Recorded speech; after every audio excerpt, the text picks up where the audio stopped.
우리 다 같이 사도신경으로 신앙 고백하심으로 8월 26일 새벽 예배를 하나님께 드리겠습니다. 나는 전능하신 아버지 하나님 천지의 창조주를 믿습니다. 나는 그의 유일하신 아들 우리 주 예수 그리스도를 믿습니다. 그는 성령으로 잉태되어 동정녀 마리아에게서 나시고 본디오 빌라도에게 고난을 받아 십자가에 못 박혀 죽으시고 장사된 지 사흘 만에 죽은 자 가운데서 다시 살아나셨으며 하늘에 오르시어 전능하신 아버지 하나님 우편에 앉아 계시다가 거기로부터 살아있는 자와 죽은 자를 심판하러 오십니다. 나는 성령을 믿으며 거룩한 공교회와 성도의 교제와 죄를 용서받는 것과 몸의 부활과 영생을 믿습니다. 아멘.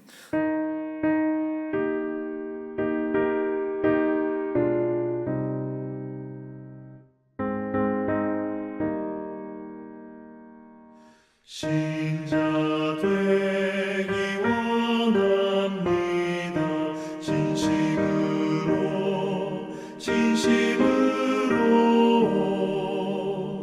신자 되기 원합니다. 진심으로 신자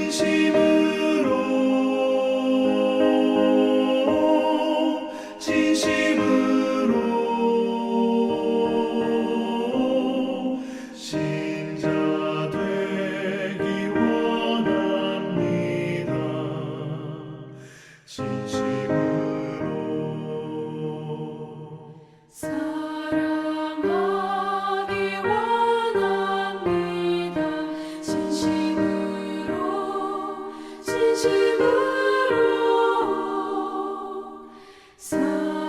사랑하기 원합니다. 진심으로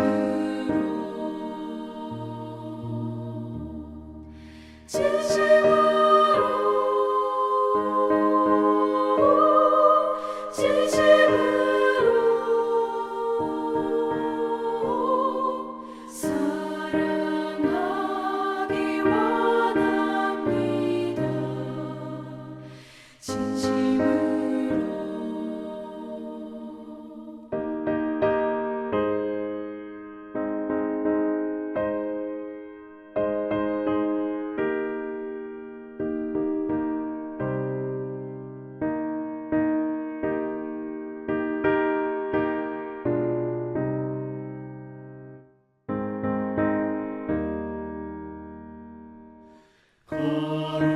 거룩하기 원합니다.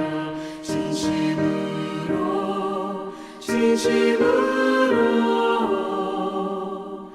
거룩하기 원합니다.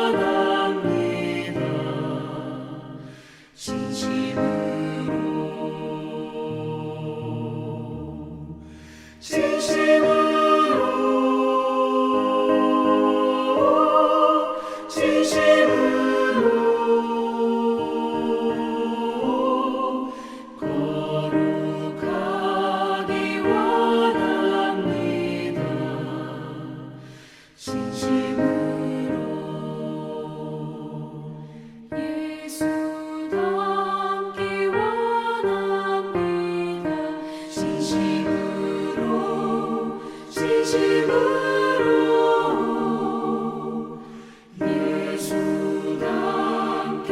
진심으로 예수 닮기 원합니다.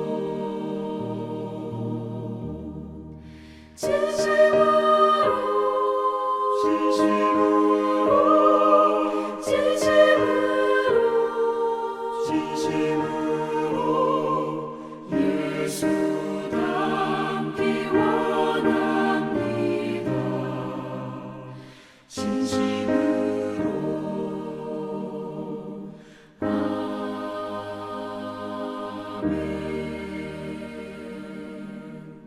하나님 말씀은 에스겔 22장 17절부터 31절 말씀입니다.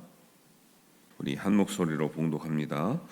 여호와의 말씀이 내게 임하여 이르시되 인자야 이스라엘 족속이 내게 찌꺼기가 되었나니 곧 풀무불 가운데에 있는 노시나 주석이나 쇠나 나비며 은의 찌꺼기로다. 그러므로 주 여호와께서 이와 같이 말씀하셨느니라. 너희가 다 찌꺼기가 되었은즉 내가 너희를 예루살렘 가운데로 모으고 사람이 은이나 노시나 쇠나 나비나 주석이나 모아서 풀무불 속에 넣고 불을 불어 녹이는 것 같이 내가 노여움과 분으로 너희를 모아 거기에 두고 녹이리라. 내가 너희를 모으고 내 분노의 불을 너희에게 불면 너희가 그 가운데서 녹되 은이 풀무불 가운데서 녹는 것 같이 너희가 그 가운데서 녹으리니 나 여호와가 분노를 너희 위에 쏟은 줄을 너희가 알리라. 여호와의 말씀이 내게 임하여 이르시되 인자야 너는 그에게 이를 너는 정결함을 얻지 못한 땅이요 진노의 날에 비를 얻지 못한 땅이로다 하라. 그 가운데서 선지자들의 반역함이 오는 사자가 음식물을 움킴 같았도다. 그들이 사람의 영혼을 삼켰으며 재산과 보물을 탈취하며 과부를 그 가운데에 많게 하였으며 그 제사장들은 내 율법을 범하였으며 나의 성물을 더럽혔으며 거룩함과 속된 것을 구별하지 아니하였으며 부정함과 정한 것을 사람이 구별하게 하지 아니하였으며 그의 눈을 가리어 나의 안식일을 보지 아니하였으므로 내가 그들 가운데서 더럽힘을 받았느니라. 그 가운데에 그 고관들은 음식물을 삼키는 일이 같아서 불의한 이익을 얻으려고 피를 흘려 영혼을 멸하거늘 그 선지자들이 그들을 위하여 회를 칠하고 스스로 허탄한 이상을 보며 거짓 복수를 행하며 여호와가 말하지 않으셨어도 주 여호와께서 이같이 말씀하셨느니라 하였으며 이 땅 백성은 포악하고 강탈을 일삼고 가난하고 궁핍한 자를 압제하고 나그네를 부당하게 학대하였으므로 이 땅을 위하여 성을 쌓으며 성 무너진 데를 막아서서 나로 하여금 멸하지 못하게 할 사람을 내가 그 가운데서 찾다가 찾지 못하였으므로 내가 내 분노를 그들 위에 쏟으며 내 진노의 불로 멸하여 그들 행위대로 그들 머리에 봉하였느니라. 주 여호와의 말씀이니라. 아멘.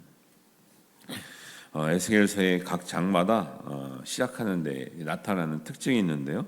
오늘도 17절 또 앞에 1절 또 23절의 말씀 보면 여호와의 말씀이 내게 임하여 이르시되 이렇게 나와요. 에스겔서 보면 이런 시작하는 문단마다 여호와의 말씀이 내게 임하여 이르시되 이 말씀 표현이 계속 반복되고 있거든요. 중요한 말씀입니다. 하나님의 말씀은 능력이고 생명이에요. 예수 그리스도도 하나님 말씀이 육신을 입고 나타나는 것이 예수님이거든요. 하나님 말씀은 예수님이고 하나님 자체셔요.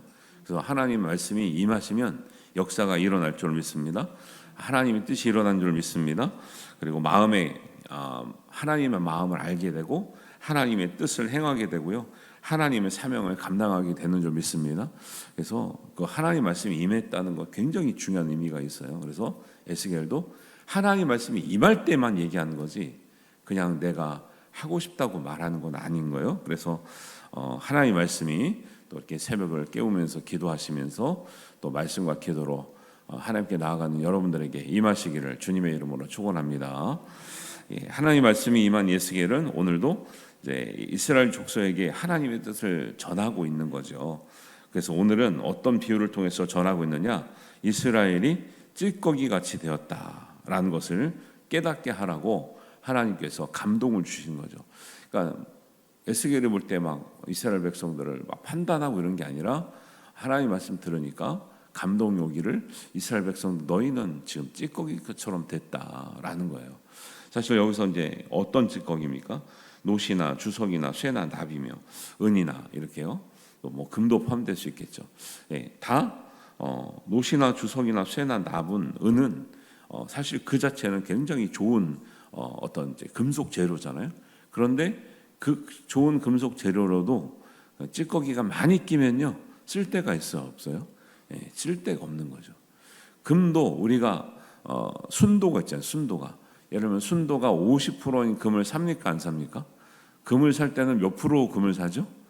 99.9예요. 99.9 정도 돼야 순금이라고 얘기를 하고 그 금위의 가치가 있는 거예요. 근데 순도가 50%다. 이거는 돌덩인 거죠. 돌덩인 거예요. 그 찌꺼기가 많이 낀 건 돌덩이에요. 여러분 신앙생활은 이렇게 하는 거예요. 우리가 구원을 못 받아서 이렇게 새벽을 깨우는 게 아니에요. 구원을 받았지만 우리가 이렇게 열심을 내는 이유는 뭐예요? 하나님 앞에서 우리가 가지고 있는 아직도 여전히 있는 찌꺼기를 빼내기 위해서 우리가 날마다 정말 새벽을 깨우면서 풀무불에 연단 받고 있는 줄 믿으시길 바랍니다. 그러니까 연단이 꼭 고생을 해서 받는 게 아니에요. 날마다 말씀을 내 마음에 새기면서 말씀에 비춰보면서 오늘도 나에게 부족함이 있었구나. 내가 부족함이 있고 모자람이 있구나. 다듬어지지 않는 부분이 있구나. 이것을 늘 돌아보는 사람이 돼야 되는 거지. 내가 집사가 됐다. 뭐 직분자가 됐다. 그러니까 나는 이제 더 이상 더 나아질 것도 없어. 이 정도면 됐어. 이렇게 생각하는 사람이 하나님 앞에 온전한 사람은 아니잖아요. 그래서 원래 벼도 익을수록 고개를 숙이는 것처럼 신앙도 성숙할수록 우리가 나 자신을 더 돌아볼 수 있는 은혜가 있기를 주님의 이름으로 축원합니다. 그래서 신앙생활은 내 아이에게 있는 불순물을 빼는 작업과 같아요. 똑같습니다. 목사가 됐어요. 완벽해졌습니까? 아니라니까요. 근데 이제 저는 재밌는 말씀이 그런 말씀 목사 안수 받고 나서 그때 당시에 담임 목사님이 성도들한테 여담 삼아 말씀하는 내용이 참 의미가 있다고 생각을 해요. 목사 안수 딱 받고 나니까 그 담임 목사님께서 제가 부목사 때 그러더라고요.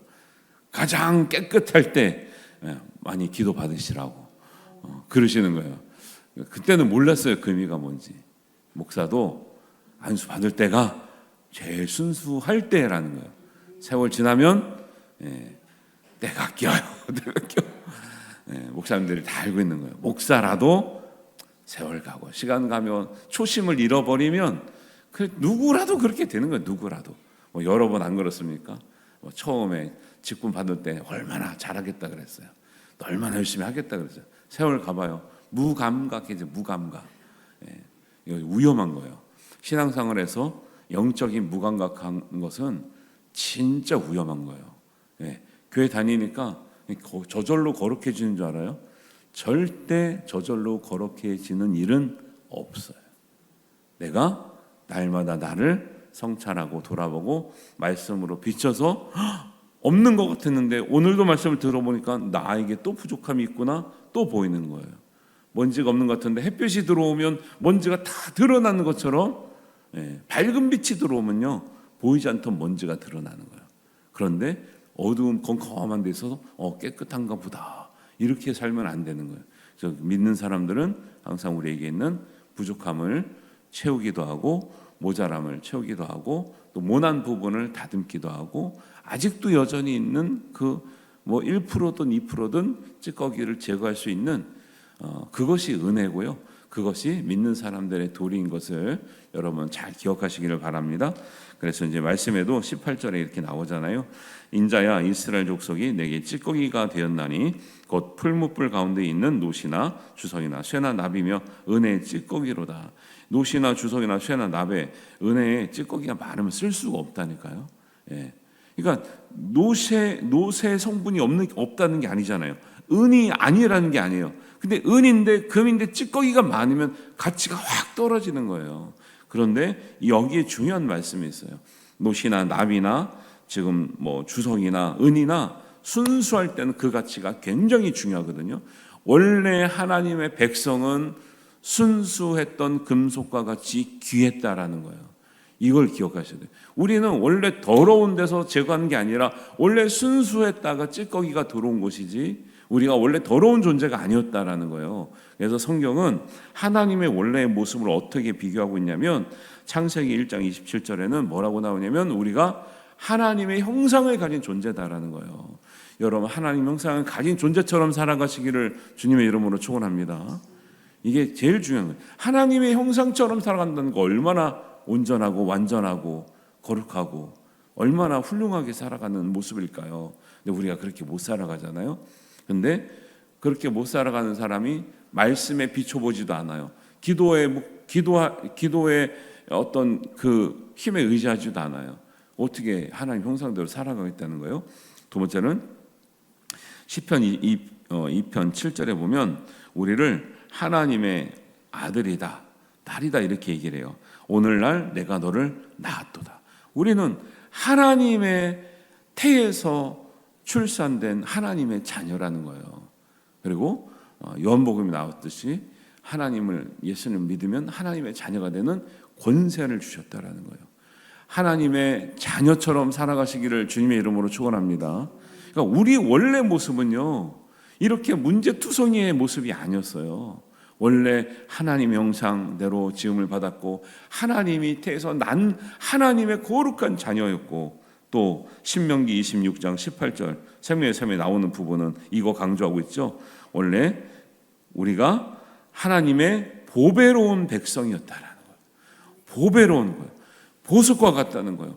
귀하다는 거예요. 원래 우리가 소중한 존재라는 거예요. 근데 사람들이 세상에 살면서 내가 정말 세상에서 소중하구나, 보배롭구나, 가치 있구나 이런 걸 깨달아요. 세상에 살면 살수록 나는 능력도 없고 뭐 인정도 못 받고 아니면 세상 사람을 알아주지도 않고 무시당하고 초라하고 외롭고 이걸 깨달아요. 사람들이 다 하나님 말씀이 없으면 세상을 살면 살수록 낙이 없다라는 거죠. 왜요? 건강할 때나 낙이 좀 있죠. 이제 무릎 아프고 허리 아프고 이제 기억력 떨어지고 세월이 갈수록 낙이 없죠. 그런데 하나님은 그렇게 우리 인생을 보시는 것이 아니라 너희는 하나님의 형상을 닮았고 하나님의 자녀이고 원래는 보배로운 자였고 그리고 너희에게 찌꺼기가 있을지라도 내가 버리지 않고 모아서 녹여서 다시 정금같이 나오게 하리라는 하나님의 의지가 있으심을 기억하시기를 바랍니다.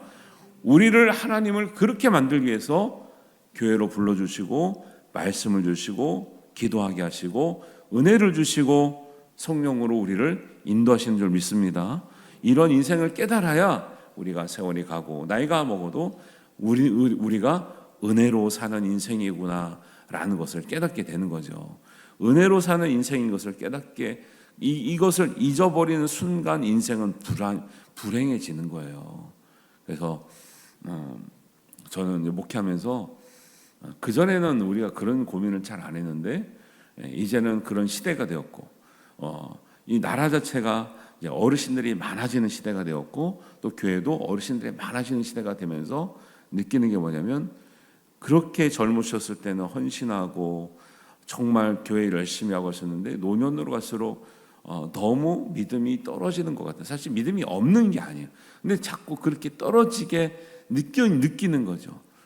이런 모습은 교회 안에서 더더욱 있으면 안 되겠고 정말 하나님 앞에서 이렇게 마지막이 더 우리가 귀하게 살아가야 되는데 그렇지 못한 이 모습을 보면서 우리가 교회가 부지런히 또 우리 어르신들에게 정말 신앙의 훈련과 또 신앙의 은혜를 잘 정말 인도해야 될 책임과 사명을 느끼는 거죠. 그래서 그런 일들의 과정에 있어서 우리가 반딧불 학교 이런 것들을 하는 거죠. 그러니까 어른들은 사실 교육받는 게 아무것도 없잖아요. 함께 공동체가 어울려서 새로운 어떤 즐거움을 찾고 하나님 앞에서 보람을 느끼고 또 말씀을 배우고 끈끈한 공동체가 되어서 서로가 의지가 되고 보람이 되는 이런 역할들이 이제 여러분 이제 우리 교회에서의 심우 정년이 끝나면 그때부터가 문제라니까요. 그때부터가. 그것 때문에 교회 열심히 하던 거 다 내려놓으라고요. 저는 내려놓으란 말 한 적 없습니다.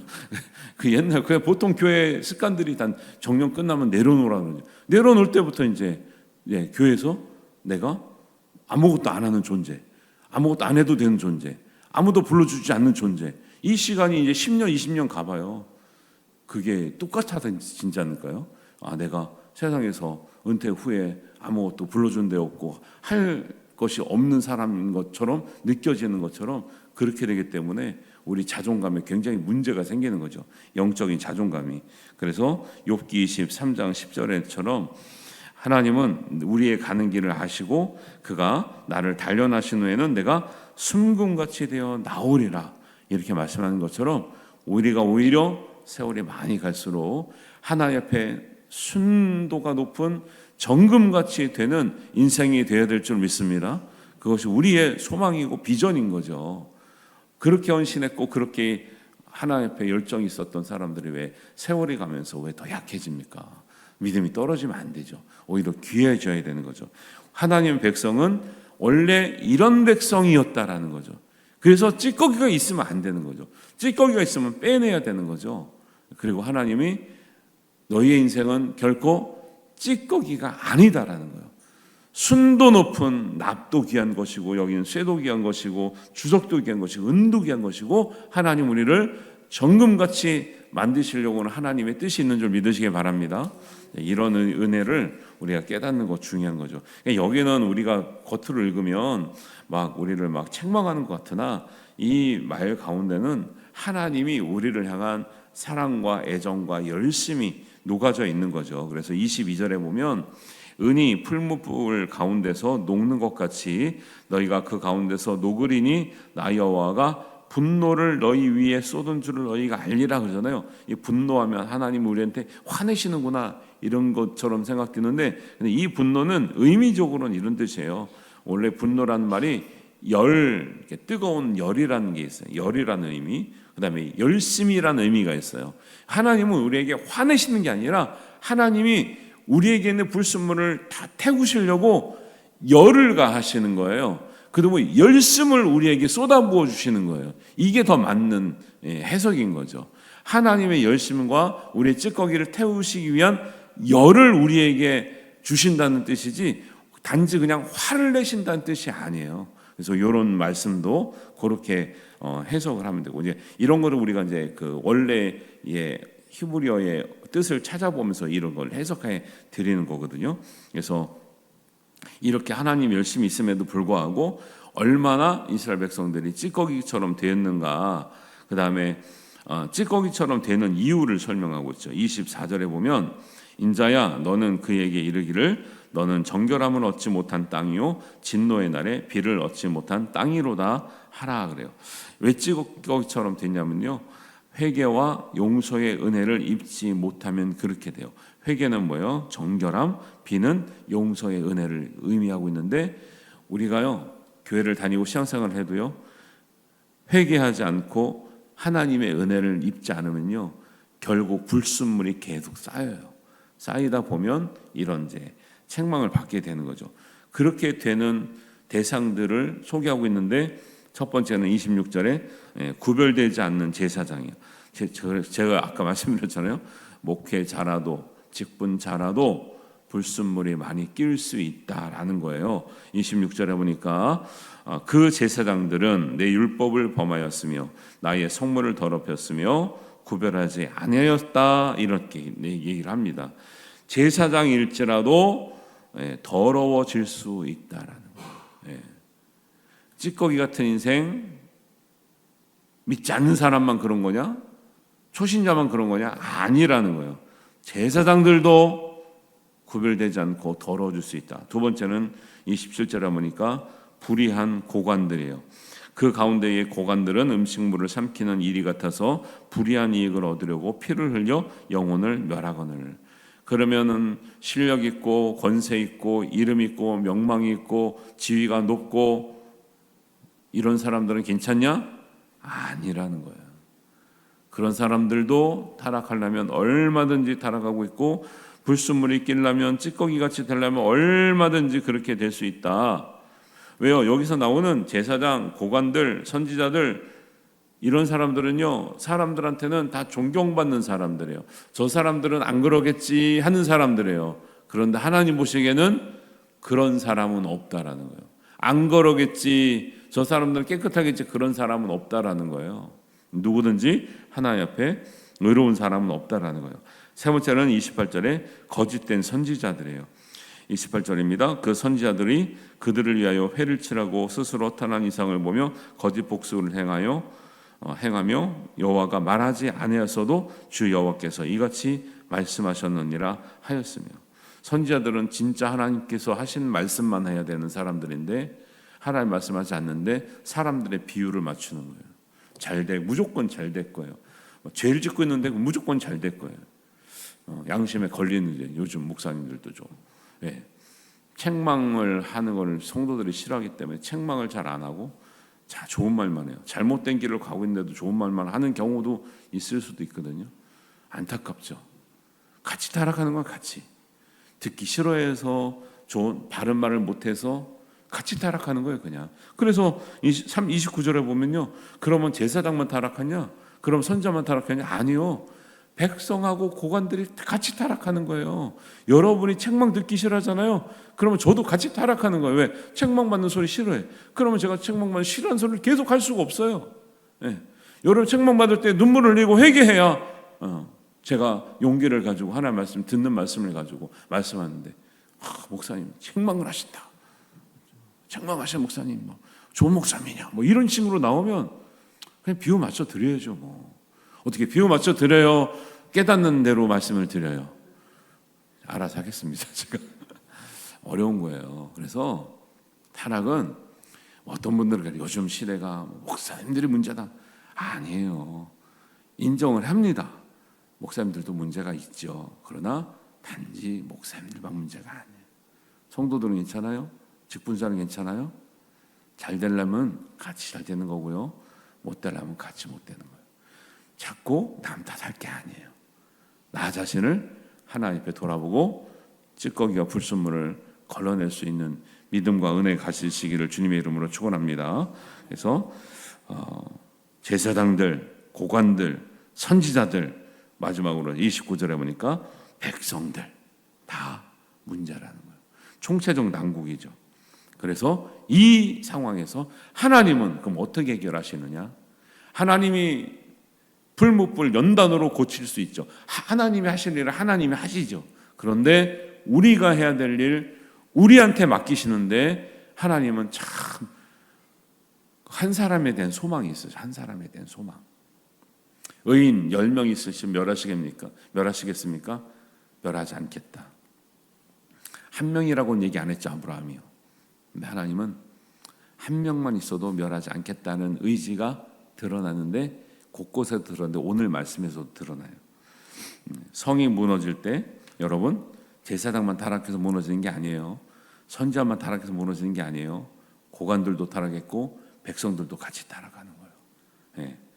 근데 30절 보세요. 30절 이 말씀을 마음에 새기시기를 바랍니다. 이렇게 무너져 있을 때 이 땅을 위하여 성을 쌓으며 무너진 성을 다시 쌓으며 성 무너진 데를 막아서는 사람, 나로 하여금 멸하지 못하게 할 사람. 내가 멸하고 싶은데 하나님 아닙니다.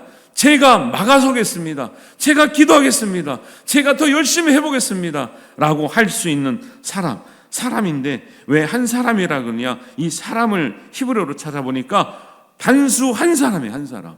복수 사람을 말하는 게 아니에요. 한 사람을 말하고 있어요. 히브리어로. 그래서 한 사람이에요. 한 사람을 내가 그 가운데서 찾다가 찾지 못했으므로 내가 심판한다는 거예요. 하나님은 10명을 찾는 게 아니에요. 정말 마지막 그 한 사람, 기도하는 사람, 하나님 뜻대로 살아보려고 하는 사람, 다른 사람은 다 포기했지만 내가 막아보려고 하는 사람, 그 한 사람 있으면 하나님은 아직도 유예해 주겠다. 아직도 기다려 주겠다. 아직도 내가 용서해 주겠다 말씀하시는 하나님의 열심과 사랑과 은혜가 있다라는 거예요. 중요한 것은 그 한 사람을 자꾸 남이라고 생각하지 마시고 나라고 생각하시기 바랍니다. 그 한 사람 한 사람이 모여서 열이 되고 백이 되고 천이 되고 내가 아직 엘리야가 너가 보지 못하는 숨어서 기도하는 자, 숨어서 하나님 말씀에 순종하는 자 7천을 남겨놨다는 그 사람들이 모여있는 사람들이 아니에요. 각자가 나 하나겠지라고 하는 그 한 사람들이 하나님은 7천이라 말씀하시는 거지 7천 명이 모여 있는 게 아니란 말이죠. 그러니까 그 한 사람 한 사람은 나밖에 없는 것처럼 생각이 든다라는 거죠. 우리는 모여 있지만 누군가라고 생각하지 마시고 내가 그 한 사람, 하나님이 찾으시는 그 한 사람 돼야 될 줄 믿습니다. 그 한 사람이 될 때 우리 가정이 살아나고요, 우리 교회가 살아나고 우리 민족이 살아나고 또 하나님의 나라가 온전케 될 줄로 믿습니다. 이 은혜가 여러분과 함께 하시기를 주님의 이름으로 축원합니다. 하나님 아버지 은혜를 감사합니다. 하나님 말씀이 임하셨을 때 하나님의 역사가 일어남을 믿습니다. 하나님의 사명을 감당하게 될 줄로 믿습니다. 아무리 세상이 어려워져도 하나님의 사람 한 사람이 있으면 주님께서 그 사람을 통하여 역사하신다고 말씀하셨는데 그 한 사람이 내가 되게 하시고 그 한 사람 한 사람이 모여서 하나님께서 이 역사를 바꾸실 7,000명 되게 하여 주옵소서. 하나님께서 우리의 마음을 감동을 주셔서 하나님 기도하는 사람, 말씀에 임하는 사람, 또 하나님의 말씀대로 순종할 사람 되게 하실 줄로 믿습니다. 이런 사람을 통해서 하나님의 뜻과 역사를 이루어 주옵소서. 예수님의 이름으로 기도하옵나이다. 아멘. 하늘에 계신 우리 아버지의 이름을 거룩하게 하시며 아버지의 나라가 오게 하시며 아버지의 뜻이 하늘에서와 같이 땅에서도 이루어지게 하소서. 오늘 우리에게 일용할 양식을 주시고 우리가 우리에게 잘못한 사람을 용서하여 준 것 같이 우리 죄를 용서하여 주시고 우리를 시험에 빠지지 않게 하시고 악에서 구하소서. 나라와 권능과 영광이 영원히 아버지의 것입니다. 아멘.